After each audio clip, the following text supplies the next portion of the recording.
Si tu as dernièrement regardé des films sur l'aviation, tu as fatalement vu le Hawkeye, ou littéralement œil de faucon. Plus récemment, il a été mis à l'honneur dans le film Top Gun Maverick. Comanche de Dagger 1, prêt pour instruction.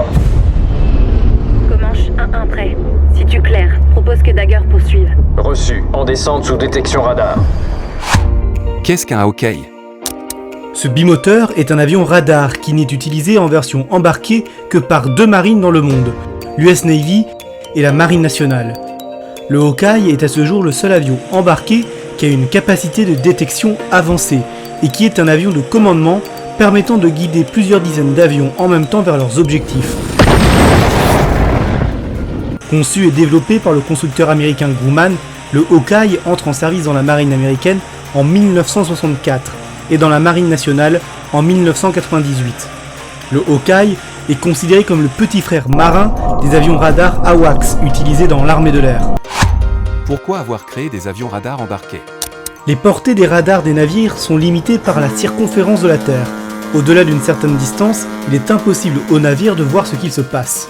Avec l'évolution de la guerre aérienne et navale, la marine américaine a besoin d'un avion capable d'effectuer des missions de surveillance lointaines du porte-avions et de son groupe aéronaval. La guerre du Vietnam va permettre au Hawkeye de faire ses preuves, notamment en fournissant une couverture radar aux avions embarqués évoluant en profondeur dans le territoire ennemi. Au-delà de 1000 km, le Hawkeye ne peut plus communiquer avec son porte-avions. Les communications se font alors par satellite.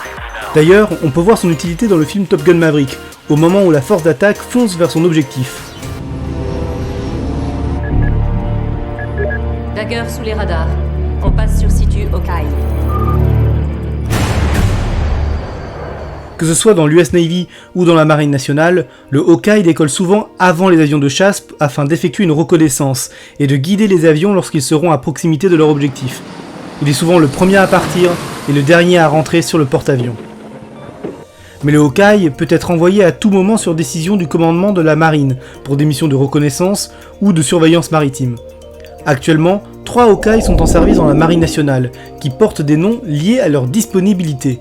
Par exemple, l'un des Hawkeyes les plus disponibles porte le nom Frère Unité, tandis que celui qui tombe régulièrement en panne porte le nom Pas de bol. Est-ce que le Hawkeye a un successeur ? Oui, lui-même.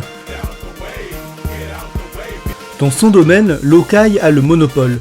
Son constructeur, Grumman, conçoit de nouvelles versions de l'appareil, dont une qui est capable de se faire ravitailler en vol. Cette version équipe déjà certaines unités américaines. En France, elle ne fera son arrivée qu'au renouvellement de la flotte actuelle à l'horizon 2030.